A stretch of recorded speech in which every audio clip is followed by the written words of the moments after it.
Pozdrav svima. S obzirom da je Aikido jedna jako lijepa vještina i ima uglavnom dobrobiti za tjelesno i umno zdravlje, jedna od problema koje se javlja, vrlo često to moramo priznati, su ozljede koljena. Zato bih htio ovom prigodom naglasiti neke stvari koje su bitne da preveniramo za buduće potencijalne vježbače, a i za nas koji već jesmo u Aikidu, da se smanji mogućnost ozljede koljena. Zašto se to događa? Kod nas u zapadnom svijetu najveći problem je što smo mi vezani na stolicu. Stolica je jedan vrlo loš medij koji nam ograničava potpunu mobilnost koljena. Ako si razmislite ujutro kad se dignete u krevetu, sjednete i koljena vam završi po 90 stupnjeva, ustanete se, odete na WC, na školjku, sjedete po 90 stupnjeva i odete na doručak, odete na posao, sjedete u auto. Uglavnom, cijelodnevno vaše kretanje i mobilnost koljena se odražava od ove nulte pozicije do 90 stupnjeva. I onda se možemo pitati zašto, šta se događa s ovom amplitudom kad dođete do kraja. Koljena ima svoju punu mobilnost. To je veliki problem što ove mekane strukture, znači tetive, mišići, u ovom zadnjem kretanju u koljenu nemaju tu sposobnost podnijeti neka dodatna opterećenja. Zato vjerojatno svijet, zapravo istočni svijet, Azija i muslimani koji generalno ili stoje ili sjede dolje na podu, sigurno imaju puno manje problema s koljenima nego mi u zapadnom svijetu koji koristimo generalno stolicu. I šta se dogodi? Cijeli dan kada se tako zadržavate u toj poziciji, uspavaju se tetive i mišići i onda najveće opterećenje dobijaju ligamenti, križni ligamenti, lateralni ligamenti koljena i meniskusi. I sada tu postoji problem, ako vi dođete cijeli dan se u toj sjedećoj poziciji generalno i na večer dođete na trening i imate neko relativno kratko zagrijavanje i onda na treningu napravite 100, 200, 500 puta napravite ovaj pokret. Dogodi se da možda ne osjetite prvi trening, ali osjetite nakon mjeseci redovitog vježbanja ili nakon nekoliko godina osjećate početne simptome bolova i neugode u koljenu, da vam nešto šteka, preskače i tako. Osobno sam ja isto imao ozljedu i operaciju i evo, za sada je sve ok, ali ovo je sada prvenstveno za one koji želimo osvijestiti taj problem da se može dogoditi, ako još uvijek nemaju ozljedu koljena, da to preveniraju. Druga stvar je kako imamo novi sustav ispita. Prvi Q prije majstorskog stupnja je postao izuzetno zahtjevan i tu su mnogi na neki način stali zbog toga što ima puno tehnika koje se radi na koljenima i u ovoj poziciji. Dolje, handači i seiza su varijabilni. Sada ću vam pokazati nekoliko vježbi i prvenstveno bih htio naglasiti da je bilo poželjno sve te vježbe ili većinu tih vježbi napraviti prije svakog treninga, Aikido treninga. Zato dođete ranije, prije početka treninga, napravite nekako tako otprilike zagrijavanje. Svaku vježbu možete napraviti od nekoliko sekundi, pa možete ju raditi nekoliko minuta. Znači nije pravilo da vi napravite odmah sve vježbe. Bitno je samo da slušate iznutra, osjećate, ova vježba mi sad odgovara i radit ću je duže vrijeme. Ako osjećate da vam je neka vježba preteška, maknite ju sa strane, nemojte ju raditi dok god ne osjećate stabilnost u ovom području da vam ne šteti koljeno. Ono što je bitno razbuditi ovaj tu dio i zaštititi ovaj dio. Okay. Pa evo, za početak, prva vježba je lagano da se podmažu zglobni sistemi, veliki zglobni sistemi. Lagano je dobro doći u ovu poziciju četveronožnu i lagano ići naprijed natrag. Bez ikakve sve vježbe koje ćete radite skroz lagano i bez ikakvog forsiranja. Znači jednostavno uživajte u procesu. To je najbitnija stavka. Ok, sada ću kraće pokazati sve te vježbe, a vi ih možete raditi, kažem, kako vam srce odgovara i kako vam tijelo dozvoljava. Stavite u ovu poziciju stopala tako da se potkoljenice aktiviraju i lagano radite bez neke velike amplitude, samo naprijed natrag. Onda nakon nekog vremena možete doći u ovu poziciju, znači možete raditi lagano dijagonalu, lijevo rame, desno stopalo, onda promijenite u drugu. Dakle, sve ovo što radim možete raditi po minutu, 30 sekundi, minutu, 2 minute, kako vam odgovara. Onda možete kružiti u jednu stranu, u drugu stranu. Znači, ova vježba početna, kao što bebe rade, znači vraćamo se u vrijeme kad smo bili bebe, gdje je tijelo bilo najprirodnije i najzdravije. Najprirodnije kretanje najbolje podmazuje naše zglobove, da bolje funkcioniraju. Iza toga, kad to vam sjedne, onda lagano idete četvoronožno kretanje. Znači, nemojte lupati bez veze, nego pokušajte zagrabiti sa strane. Znači, kao što bebe hodaju, lagano osvijestite kretanje, znači kao da se želite odgurnuti prema naprijed. Isto tako prema naprijed, sad se odgurujete sa rukama. Znači, aktivirate svoje zglobove, aktivirate mišiće da funkcioniraju u skladu sa kretanjem. Znači, nemojte raditi pasivno, nego budete dinamični unutra. Kao pantera, želite svaki tren, imate iskustvo kao da ćete svaki tren skočiti negdje. To je jako bitno.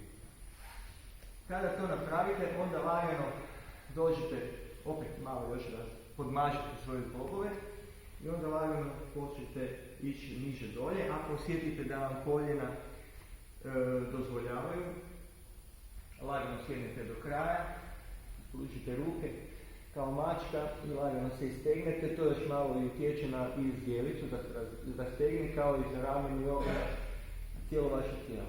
Okay?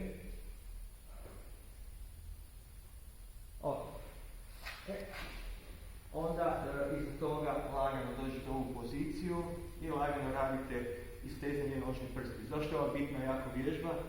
Zato je većinu dana smo u cipelama, tenisicama i ova sva struktura je isto tako ograničena. Zato ova vježba nam pomaže da se malo rastegne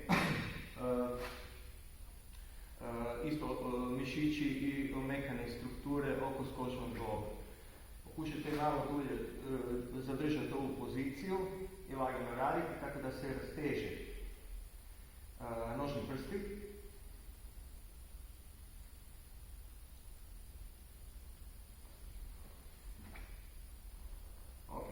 Sada, kad osjetite da se dobro sjedite tu, onda ćete sada napraviti sljedeću vježbu koja je isto vrlo ugodna i jako je bitna.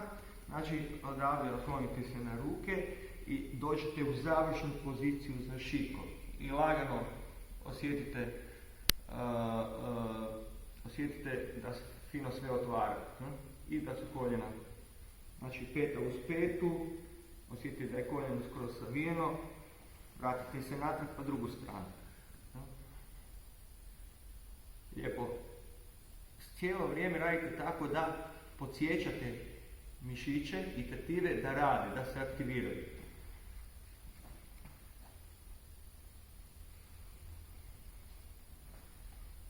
Zaboravio sam reći, jedan od problema, kuk je relativno zglob koji se jako puno okreće. Skočni zglob isto je zglob koji se okreće. Koljeno je zglob koji ima generalno samo ovo kretanje, fleksija, ekstenzija. Tako da sve ova kretanja koja imamo i u aikidu, gdje imamo stalno otvori, zatvori, velika su neprezanja u rotacijama što koljeno teško podnosi. Zato, ako je moja muskulatura tonična, trito to ide udara u koljeno. Znači Znači moramo aktivirati ovu muskulaturu, ove tetive i od tetive i muskulaturu potkoljenice da se zaštiti koljeno i njegovi ligamenti i njegovi meniskusi. Okay. Onda, znači kad smo to napravili, kad osjetite da ste dobro došli u tu poziciju, onda imamo, polako krenete u šiko kretanje, ali nemojte si nikad u početku dozvoliti da radite veliko kretanje, nego jednostavno dođete u poziciju gdje lagano napravite korak naprijed i napravite ovo nekoliko puta, a onda drugo.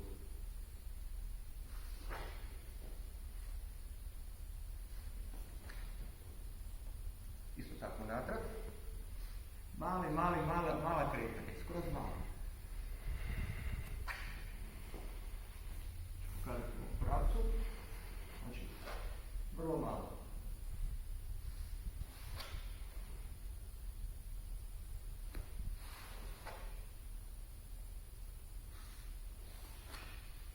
I ako imate dobar osjećaj, možete povećavati kretanje, povećavati korake, ali nikad nemojte pretjerivati. Uvijek gdje hoćete raditi bolje, raditi manje je više.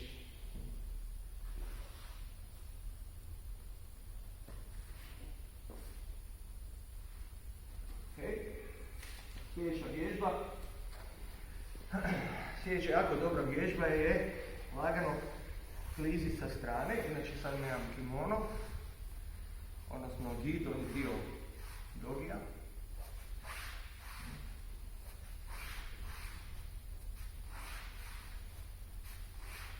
Probate malo više.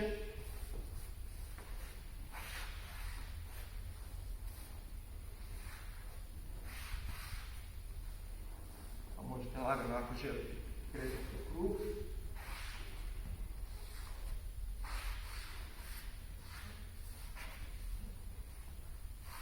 Znači kretanje krugom je jako dobra vježba, isto tako da se stabilizira ovo moćno kretanje, da dobijete dobar osjećaj. Sada polako možete krenuti u šiko, znači nije uopće problem da dođete kada ovo napravite, vratite se opet malo tu.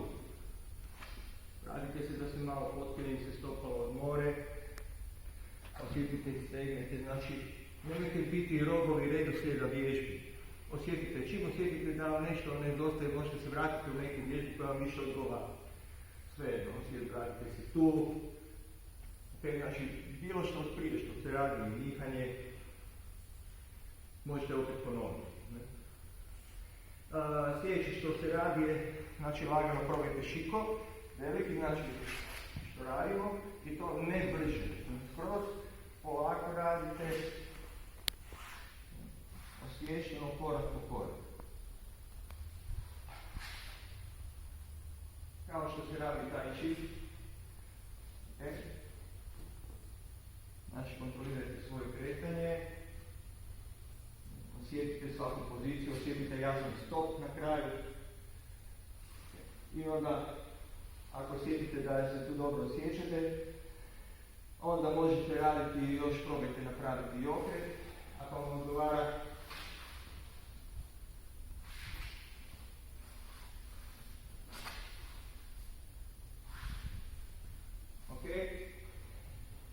dobra isto vježba je da dođete u ovu poziciju, napravite kao piramidu, stegnete se, stegnete koljena, osjetite zadnju ložu da se lijepo isteže, pustite pete da padaju na pod, ništa ne forsirate. Možete doći u ovu poziciju.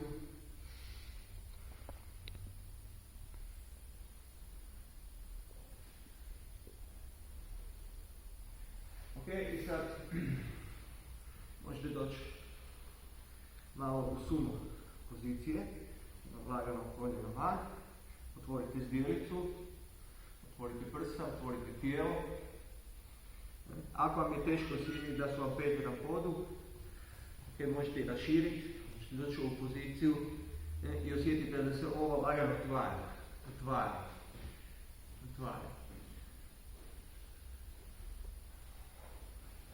Možete uže, možete u ovu poziciju doći odlično. Znači jako je bitno da ispravite svoju kralježnicu i otvarate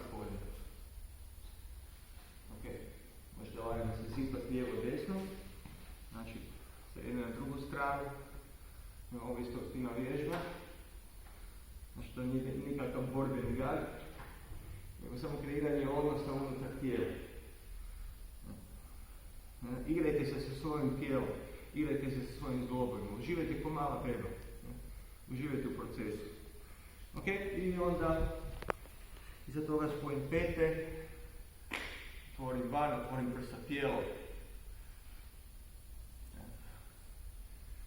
Lagano osjetim. Možete čak i ovu vježbu napraviti, ako se osjećate dobro, lagano stignete gore, lagano se spustite dolje.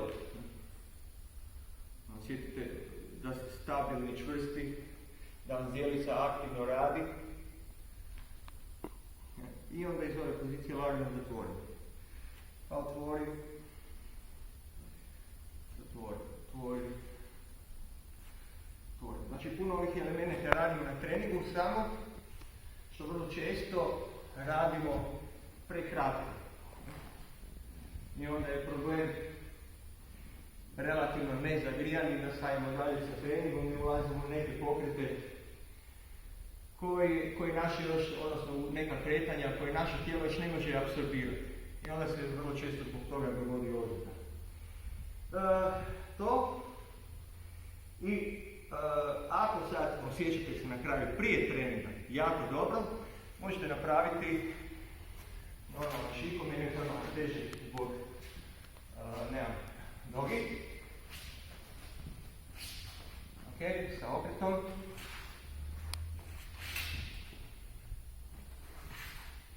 I ako se osjećate dobro, ako se osjećate da se ovo sad, ono što bi trebali osjetiti, ovo i ovo, dominantno i ovo ništa. Znači ovo mora biti full, prokrvljeno, tetive, mišići, samo koljeno prokrvljeni i aktivirani, a koljeno zaštićeno. Na taj način započnite svoje treninge. Hvala.